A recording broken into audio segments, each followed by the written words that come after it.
Hello students. In today's section, we are going to discuss how to design a bell crank lever. So what is bell crank lever and how to design that, how to find out the dimensions of that all the bell crank lever, that we are going to discuss today. So in this lecture, so we discussed that various types of levers are there. First category lever, second category lever and third category lever. So these first and second type of levers are being used in the various engineering applications. Uh, Here you can see the lever is nothing but simply a straight levers. Here all these types are nothing but straight type of levers. But if the levers are angular, then how to design that lever? So this is nothing but the angular lever. You can see it is having angle theta between two arms of the lever. Here one arm, here second arm. L1 and L2 are the length of arms, and here it is nothing but the fulcrum or pivoted point. And both the arms are having at an angle of placed at an angle of theta. Right. So in that case, how to design that lever, that we will discuss today. And here also how to find out reaction. We can see this is nothing but a simple fundamental equation to calculate this reaction or resultant of that two forces. Here F is F force, here P force, and resultant of that two forces which are at an angle of theta is nothing but this one. So by that simple equation we can find out the resultant. Sometimes, like in case of the bell crank lever, the angle between the two arms is 90, and when the angle is 90 between the two arms, then this lever is called as bell crank lever. So here it is nothing but theta angle 90 degree. So in that case reaction can be finding out by this equation only, because cos of theta is equal to 0 if cos of 90 is equal to 0. So here is a simple resultant equation to calculate in case of bell crank lever. So bell crank lever are nothing but like this. It is having an 90 degree. You can see the practical examples of that bell crank lever. Here is also one example. It is nothing but the 90-degree angle between the two levers or arms. So this is nothing but the bell crank lever, and we are going to design that bell crank lever in today's session. So here is the problem statement for the bell crank lever. The problem statement is like this. A right angle bell crank lever is to be designed to raise a load of 5 kilonewton. Here you can see the diagram of bell crank lever.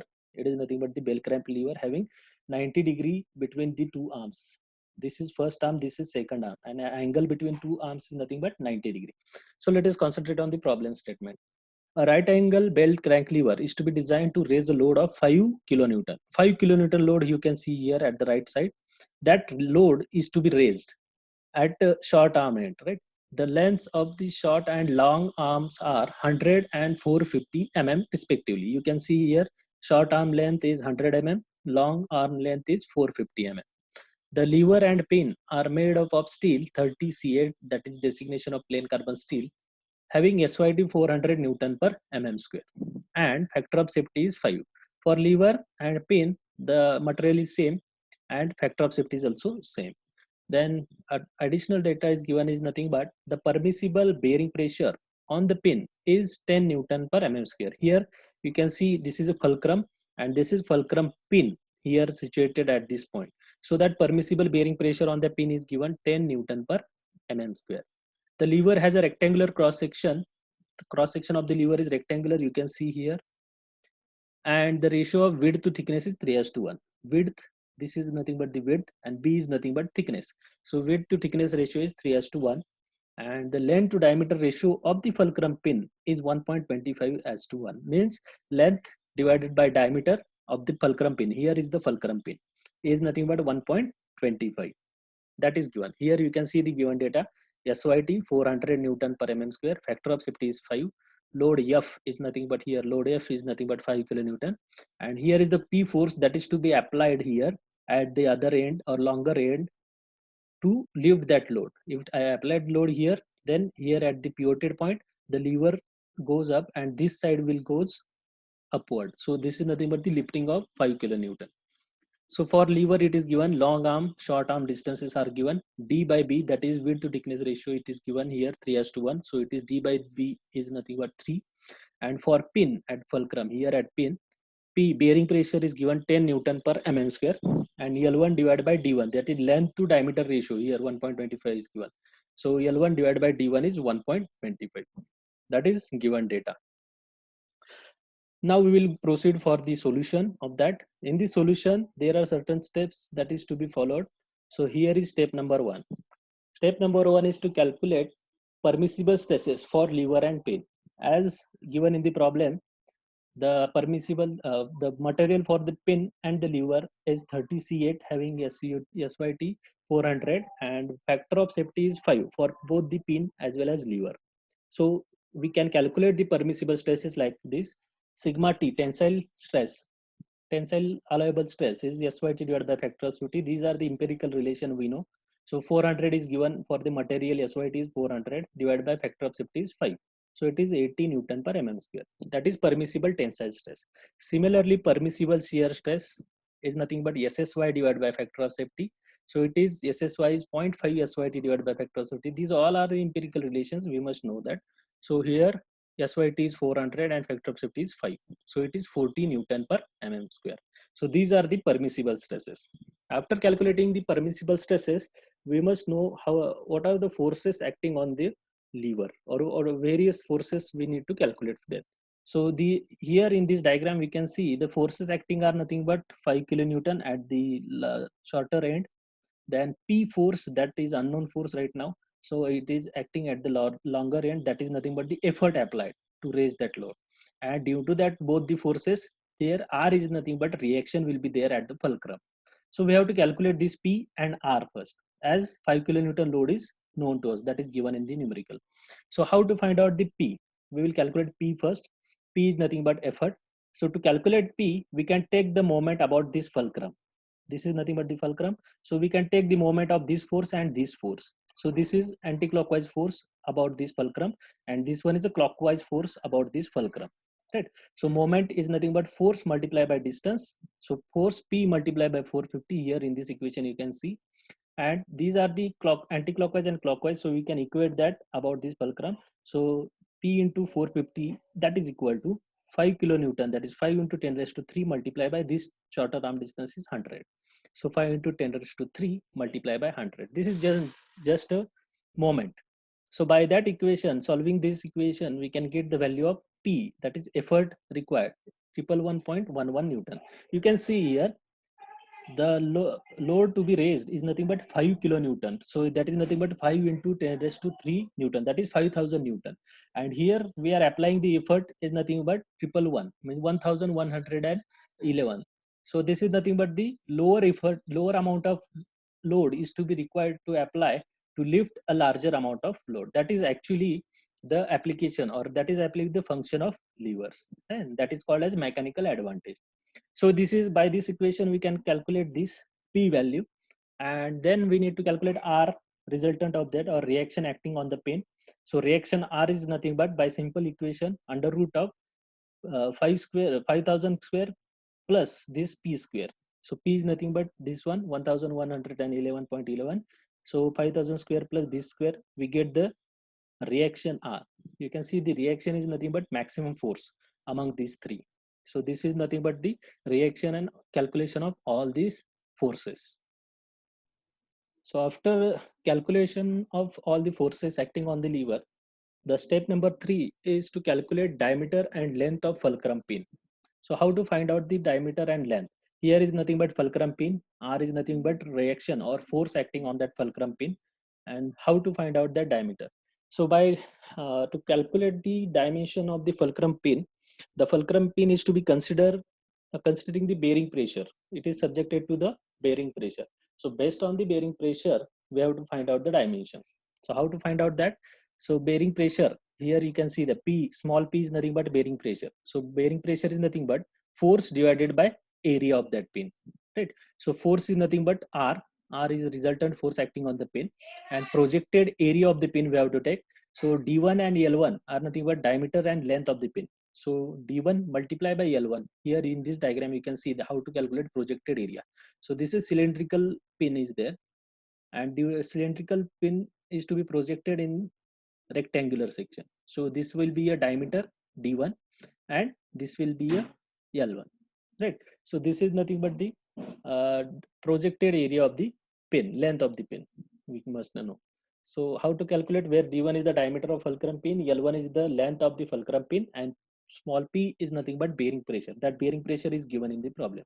So you, by putting all these values here, we can calculate reaction. We have calculated in step number 2 is nothing but 5121.97.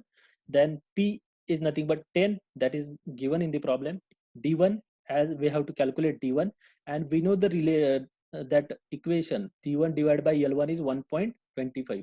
So that is also given in the problem. Length to diameter ratio, that is mentioned in the problem. So length is nothing but 1.25 times D1. So by putting all these value here in this equation, only D1 is unknown. So by calculation or by using this equation, we can calculate D1 value as 20.24 mm. That is diameter of pin. So how to calculate L1? L1 is nothing but 1.25 times D1, that is mentioned in the problem. So 1.25 multiplied by this D1, we get the value of length of the pin is 25.33 mm. So that is all about the diameter and length of the fulcrum pin. So we must understood that we have to make sure that the pin is to be designed based on the bearing consideration only, bearing pressure. Now finding out in step number 4, we have to check that stress, shear stress in the pin. How to check that shear stress, or how to calculate the shear stress? You can see here, R is nothing but load acting on the pin. So the pin is getting subjected to the direct shear stress, and there will be the double shear, right? Double direct shear stress. So how to calculate? Simple, by equation force divided by cross sectional area of that pin. So force is nothing but R, and cross sectional area is nothing but pi by 4 d1 square. That is the circular cross section. So here 2 is taken because there is, the pin is subjected to the double shear. So here 2 times projected cross sectional area. So this is nothing but the shear stress. By putting all these values, we can get the shear stress value is 7.96 Newton per mm square. And as this shear stress is less, allowable shear stress is nothing but 40 Newton per mm square. We calculated in first step. So this value is less than the allowable stresses. So design of pin is safe. So after the design of pin, here this is nothing but the pin, and we have to find out the diameter dimensions of boss. Boss is nothing but outer ring. You can see here, this is nothing but the outer ring, and this is nothing but the boss. So how to find out the boss? So dimensions, the inner diameter of boss is nothing but diameter of pin, that is approximately equal to the diameter of pin. So diameter of pin is nothing but 20 mm, 20 point something is there, so round up is 20 mm, 21 mm. So inner diameter of this ring or boss is nothing but 21 mm, and outer diameter is generally taken as 2 times inner diameter. So this outer diameter of this boss is nothing but 2 times this 21, so it is 42 mm, and length is nothing but 26 mm, that is equal to length of pin. So by that we can calculate the dimensions of boss. Boss is simply this circular ring, right? So this is the dimensions of the boss, and the last is the remaining is nothing but dimension of cross section of levers. So to calculate the dimension of the cross section of lever cross section is nothing but we have to calculate this dimension. This is nothing but the width, and P is nothing but thickness that we need to calculate. So to calculate dimension, we can see here by this equation, it is clearly understood that lever cross section is subjected to the bending moment. Here P is 5 kilonewton force is acting, and due to that the lever at this section will be subjected to the bending stress. So how to calculate bending stress here? So sigma B, we have to calculate bending stress by simple equation, bending moment Y divided by I. So we know this is given in the problem that lever cross section is nothing but 3 times width of the lever is 3 times the thickness, that is mentioned in the problem. So D is equal to 3B. How to calculate bending moment? Bending moment at this point is nothing but 5 kilonewton multiply by this length 100, right? So 5000 multiply by 100, that will be the bending moment. And Y is nothing but farthest distance from the neutral axis, this y is nothing but farthest distance from the neutral axis. Here is nothing but neutral axis, so farthest distance is nothing but d by 2, and d is equal to 3 times b, so it is 1.5 b, that is y, farthest distance. And I is nothing but area moment of inertia.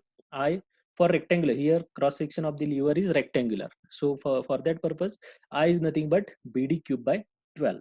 So d is the thickness, d is nothing but width, so it is d, here we can see d is nothing but 3b, so b d cube divided by 12. And bending stress is sigma b, sigma b is nothing but 80, that we have calculated in the first step, allowable bending stress, so sigma b 80 newton per mm square. So by putting all these values, 80, 5000 into 100 multiply by 1.5 b and divide by bd cube by 12. So here in this equation only one is unknown, that is b, so b unknown needs to be calculated by simple solving this equation. So b comes after solving is nothing but 16.09 mm, and this is nothing but the thickness, here you can see the thickness, and here diameter dimension d, that is width, is 3 times b, that is mentioned in the problem, so it is 3 times this one, so it is 48.27 mm. So this is all how to calculate dimension of cross section. Okay, and likewise we can design the bell crank lever. Thank you.